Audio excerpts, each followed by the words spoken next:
Hey everyone, this is Jackson Millan, the Wealth Mentor, the co-founder and CEO of Aureus Financial. G'day, Sam Panetta, COO and co-founder of Aureus Financial. And we're here again for another episode of Ask Aureus Anything live Q&A.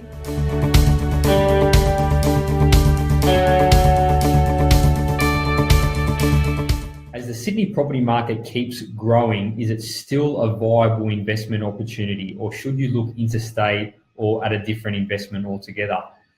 All right, there's a few questions here, so I'll do them one by one, okay? So as the Sydney property market keeps growing, is it still a viable investment opportunity?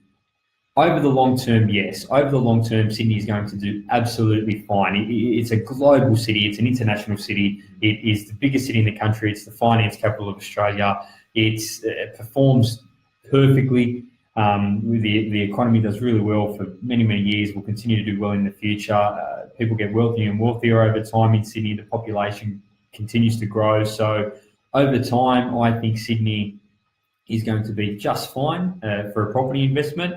At the moment, it's slowing down. The stats are starting to come through, on the ground in real time. I'm starting to see clients of mine and associates of mine who are noticing that the property prices are coming off.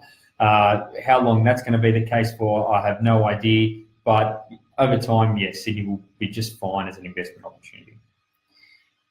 Should you look interstate, as we touched on before? If it fits in with your strategy, then yes, you should look interstate. You shouldn't restrict where you invest to the 5 suburbs surrounding where you grew up in your parents' bedrooms. You know what I mean? If you need to spread your wings and look interstate, yes, you should do that. If you do that, you need professional advice because you don't understand the area, the demographics. You don't understand any of those things. So pay someone who knows what's going on there.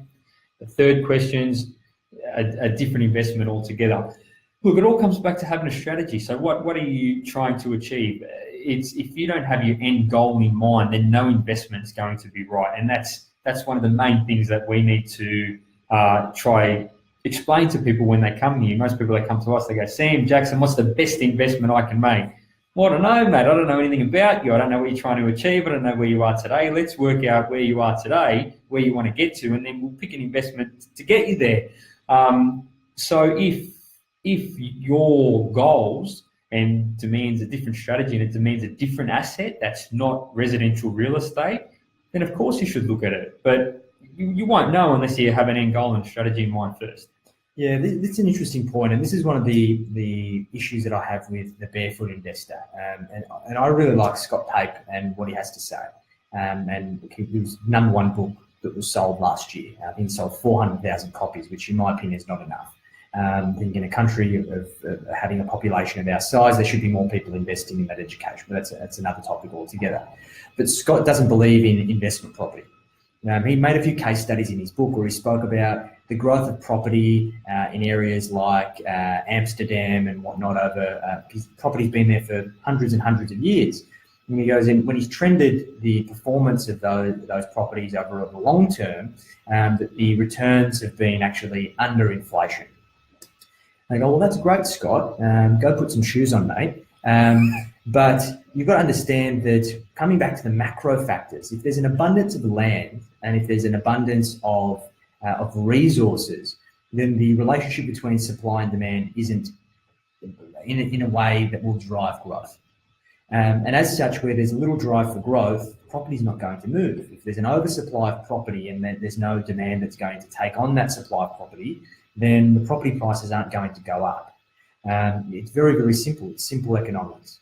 So we are seeing right now that across Australia, in most metropolitan areas, I'm sure you've probably seen there is cranes absolutely everywhere.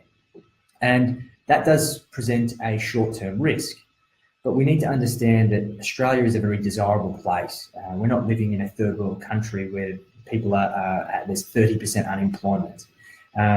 We have low unemployment, there's a lot of opportunity.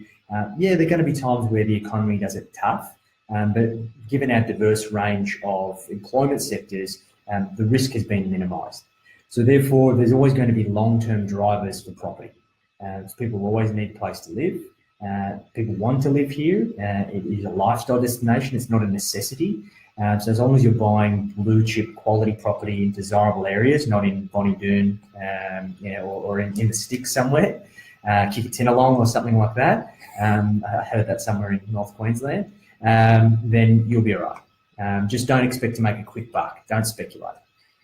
Yeah, and to touch on that, we spoke about this last week as well, right? So property as an asset class in a country, it performs well. It needs two things, okay? It needs the wealth of the country to grow, and it needs the population of the country to go up. You can't have one without the other. Property won't grow. In Australia, we have a very long history of the wealth of the people going up and the amount of people coming to Australia, migrating, plus natural, births and all that, pushing the population forward. So as long as you see the wealth of Australia doing well and you see the population of Australia doing well, which people want to come into a desirable country, then you'll see residential real estate do well as well over long periods of time. Awesome.